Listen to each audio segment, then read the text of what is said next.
Hello everyone, welcome back to my channel. I hope তোমরা সবাই ভালো আছো। চলে এসেছি আজকে একটা নতুন ভিডিও নিয়ে। তো আজকের ভিডিওটা হচ্ছে ডব্লিউবিসিএস এর ইংলিশ ক্লাস সম্পর্কে। আমি আজকে একটু ইডিয়ামস নিয়ে আলোচনা করব। অনেকেই বলেছিল ম্যাম কিছু কিছু শর্ট শর্ট ভিডিও দিন যার মাধ্যমে বুঝতে পারবো যে পেইড ব্যাচে ক্লাসগুলো কিভাবে হয়। তো সেরকমই একটা ক্লাস আজকে হবে, একদম শর্ট ভিডিওর উপর। তার আগে বলে রাখি যে 20 তারিখে হচ্ছে পিএসসি অভিযান আছে। অভিযান বলতে না, এখানে একটা বলতে পারো তোমরা আন্দোলন, অবস্থান, বিক্ষোভ, যাই মানে যেটাই বলো। তো সেখানে ছাত্র শিক্ষক সবাই সম্মেলনেই অ্যাকচুয়ালি এইটা হবে। এবং যারা ভবিষ্যতে ডাব্লিউবিসিএস সহ অন্যান্য পরীক্ষা দিতে চাইছো, যেগুলো আমাদের ওয়েস্ট বেঙ্গলের সব থেকে মানে কি বলবো সম্মানের জায়গা যেসব পরীক্ষাগুলো হয়, এবং তাছাড়া প্রত্যেকটা পরীক্ষাই সম্মানের, কিন্তু সর্বোচ্চ স্তরের পরীক্ষার মধ্যে ডাব্লিউবিসিএস একটা পড়ে। তো প্রত্যেকটা পরীক্ষার দাবিতে এবং বলতে পারো ভবিষ্যৎ প্রজন্মে যাতে ধ্বংস না হয় এভাবে, কারণ ডাব্লিউবিসিএস পরীক্ষার মতো পরীক্ষাই 2 বছর অনুষ্ঠিত হয়নি। সেই জায়গা থেকে দাঁড়িয়ে আমাদের এখন প্রত্যেকের বয়স তো বাড়ছেই, তার সাথে এটাও চিন্তা যে পরীক্ষা কবে হবে। মানে অলরেডি এখনো মানে ফর্ম ফিল আপ হয়ে গেছে, কিন্তু কোনো রকম পরীক্ষার ডেট কিছু ঘোষণা হয়নি। যেটা আমরা আশা করেছিলাম যে অন্তত ডেটটা হয়তো এর আগে ঘোষণা হবে, মানে তোমার ভোটের আগে, কিন্তু সেটাও হয়নি। এবং তারপর এখন যে পরিস্থিতি দাঁড়িয়ে আছে, জানি না কবে কি হবে। তো সেই জায়গা থেকে দাঁড়িয়ে সবার মতো আমিও তোমাদেরকে বলছি, যারা যারা সম্ভব সেই দিন যদি সত্যি পসিবল হয়, সবাই মিলে একত্রিত হতে হবে। নিজেদের অধিকার, নিজেদের দাবি নিজেদেরকেই জানাতে হবে। তো যাই হোক, পড়াশোনার সাথে সাথে এগুলো আমাদের মাথায় রাখতে হবে। আমরা এমন এক জায়গায় রাজ্যে বাস করি যেখানে চাকরি পাওয়াটা, পরীক্ষা নেওয়াটাও মানে লোকের উপর ডিপেন্ড করছে, ভোটের উপর ডিপেন্ড করছে। সব থেকে বড় কথা, ভোট যদি না থাকতো তাহলে হয়তো সত্যি পরীক্ষাটা হতো। তারপর সুষ্ঠুভাবে যাতে হয়, কোনো রকম কোনো কেস যেন না চলে, প্রশ্নপত্র লিক যেন না হয়, এগুলো নিয়ে নানা রকম তো চিন্তা আছেই। তার সত্ত্বেও বড় কথা হচ্ছে পরীক্ষা হচ্ছে না, সেটা একটা সব থেকে বড় মেন ইস্যু। তাছাড়া ধরো যেসব নোটিফিকেশন গুলো ইন্ডিকেটিভ বেরোয়, মানে অলরেডি করে রেখেছে 2024-এ, তাও সেগুলোর ডিটেলস নোটিফিকেশন আমাদের দরকার। ভ্যাকান্সি বাড়াতে হবে, অ্যানুয়াল ক্যালেন্ডার চাই আমরা। যারা হচ্ছে অ্যাসপিরেন্ট তাদের পরিষ্কার স্বচ্ছ ধারণা দিতে হবে, কারণ পিএসসি তে এখন ফুল ফুল মেম্বার হয়ে গেছে, 5 জনই আছে এখন বর্তমানে। তাদের আর কারণ অজুহাত নেই। আগে ছিল ওবিসির অজুহাত, তারপরে হলেও না কি আমাদের মেম্বার নেই, আমরা সেজন্য রেজাল্ট আটকে আছে, ইত্যাদি ইত্যাদি। তো এখন সেই সমস্যাগুলো নেই, তাহলে কেন পরীক্ষা নোটিফিকেশন বেরোচ্ছে না, বা কেন ডিটেলসে আসছে না, কেন আমরা পরীক্ষার ডেট জানতে পারছি না, ইত্যাদি সমস্ত দাবি নিয়ে 20 তারিখে আছে পিএসসির অবস্থান বিক্ষোভ। দরকার হয় আন্দোলন করতে হবে, যা কিছু করতে হবে। কারণ বয়স এইভাবে থেমে থাকবে না, দিন চলে যাবে, কিন্তু আমাদের সেই মানে জায়গায় আমরা যেতে পারছি না। এবং তারপরেও আর একটা কথা সব থেকে ইম্পর্টেন্ট, সেটা হচ্ছে ডাব্লিউবিসিএস পরীক্ষার এমনিতেও আগে আমরা জানতাম 3 থেকে 4 বছর সময় লাগে পুরো প্রসেসটা কমপ্লিট হতে। এবার ধরো অনেকেই তো আছে অতটা ভাগ্যবান নাও হতে পারে বা ভাগ্যবতী নাও হতে পারে যে একবারেই সে ডাব্লিউবিসিএস ক্র্যাক করলো, তো তার ক্ষেত্রে দেখা গেল আরো 2-3 বছর বেড়ে যাচ্ছে, কারণ সে আবার ইন্টারভিউ থেকে ব্যাক করলে তো তাকে প্রিলিমসেই আসতে হয়। সেই জায়গা থেকে দাঁড়িয়ে 2022-এর রেজাল্ট 2026-এ বেরোচ্ছে, মানে জঘন্য অবস্থা, জঘন্য পরিস্থিতি। এই পরিস্থিতি চলতে থাকলে পুরো প্রসেস কমপ্লিট হতে 5 বছর নয়, 10 বছর সময় লাগবে।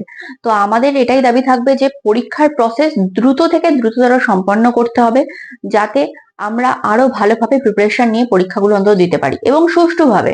তার মধ্যে কোনো রকম দুর্নীতি করলে চলবে না, ইত্যাদি অনেক দাবি আমাদের আছে। তো যাই হোক, সবার সাথে সেদিনকে অবশ্যই তোমরা চেষ্টা করো সবাই আসতে। নিজেদের অধিকারটা নিজেদেরকেই বুঝতে হবে। তো আজকে আমি ডাব্লিউবিসিএস এর আমার পেড ব্যাচে যে ক্লাসগুলো হয় তার মধ্যে ছোট্ট একটা ক্লাস তোমাদের সাথে একটু শেয়ার করবো। আজকে ক্লাসটা আলোচনা থাকবে ইডিয়ামস নিয়ে। তো তোমরা নিশ্চয়ই জানো ডাব্লিউবিসিএস এর ইংলিশে প্রিলিমসে ইডিয়ামস একটা খুব গুরুত্বপূর্ণ একটা টপিক, এবং এই টপিক থেকে প্রত্যেক বছরই প্রশ্ন আসে। তো আমি তারই কিছু একটা অংশ এখানে লিখে দেওয়ার চেষ্টা করেছি, এবং যারা যারা মনে করছো যে পেড ব্যাচে ভর্তি হবে, তারা চাইলে আমার এই ইউটিউব ভিডিওর নিচে কমেন্ট করতে পারো। আমি ডিটেলস এ হোয়াটসঅ্যাপ নাম্বার দিয়ে দেবো, সেখানে তোমরা ডিটেলস পুরো কোর্স সম্পর্কে জানতে পারবে, ঠিক আছে? তো দেখো, ইডিয়মস মানে হচ্ছে ধরো আমরা যে অর্থটা বলি সেই অর্থটা কিন্তু সেই অ্যাকিউরেট মানেটা এটা কিন্তু ধরা হয় না। মানে ধরো একটা আমি বললাম, যেমন এখানে লেখা আছে এ বেড অফ রোজেস, মানে একটা মানে সুন্দর খাট যেটা ফুলে ভরা, ঠিক আছে, এরকম একটা মানে দাঁড়াচ্ছে। কিন্তু এটা হবে না, এর আক্ষরিক অর্থটাকে না ধরে এর ব্যঞ্জনার্থক অর্থটাকে ইডিয়ামস প্রকাশ করে। তো সেটা সম্পর্কে জানতে গেলে ইডিয়ামস মেনলি হচ্ছে ভোকাবুলারিতে পড়ছে। ভোকাবুলারি হচ্ছে ইংলিশে দুটো পার্ট থাকে, একটা গ্রামার, একটা ভোকাবুলারি। তো ভোকাবুলারি আমরা মেনলি মুখস্থ করি, like phrasal verb, idioms, one word substitution, এগুলো আমাদের মুখস্থ করতে হয় এবং প্র্যাকটিস করতে হয়, ঠিক আছে?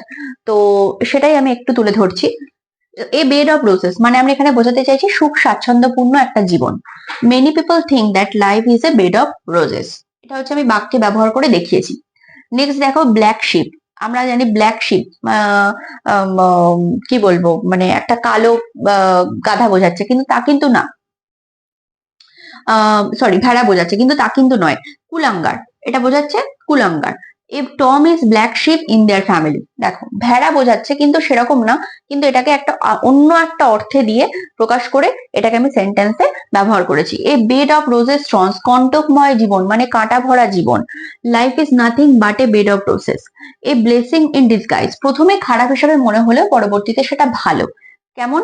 Sam's motorcycle accident was a blessing in disguise because he got enough in insurance money. সে ইন্স্যুরেন্সে কিছু টাকা পেয়েছে, তো অ্যাক্সিডেন্টটা হয়েছে হয়তো খারাপ, কিন্তু তাও উপরন্ত সে টাকাটা পেয়ে হয়তো তার হেল্প হয়েছে। ঠিক আছে, এরকম ব্যাপার। A bolt from the blue মানে সম্পূর্ণ অপ্রত্যাশিত, বা আমরা বলতে পারি সাডেনলি, হঠাৎ করে এসছে। The news of his father's death came to him as a bolt from the blue.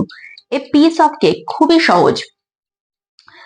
Piece of cake মানে আমরা যদি সত্যিকারের একটা আক্ষরিক অর্থ ধরি তাহলে কি হয়, কেকের একটা টুকরো, ঠিক আছে, কিন্তু সেটা কিন্তু বোঝাচ্ছে না। কি বোঝাচ্ছে? খুবই সহজ, the assignment is a piece of cake. তো এরকম হচ্ছে ইডিয়ামস এর গুলো হয়, এবং তোমাদেরকে এইভাবেই মুখস্থ করতে হবে উইথ দেয়ার বেঙ্গলি মিনিং এবং একটা করে সেন্টেন্স। ঠিক আছে, এবার আমাদের পেইড ব্যাচে যেটা থাকে একটু ছোট্ট করে আলোচনা করে নিই। শনি রবিবার থাকে ক্লাস, এবং সন্ধে 7টা কি 8টা থেকে হয়, মানে কোনো একটু ডিপেন্ড করে, কিছু কিছু সময় তো প্রবলেম থাকে, তো তার উপরে হয় 7টা নাহলে 8টার মধ্যে শুরু হয়। যেহেতু বেশিরভাগ স্টুডেন্ট ওয়ার্কিং অ্যাসপিরেন্ট থাকে, তারা পড়াশোনার সাথে সাথেও কাজবাজ করে। আর তাছাড়া বুধবার করে হচ্ছে টেলিগ্রামে মক টেস্ট থাকে।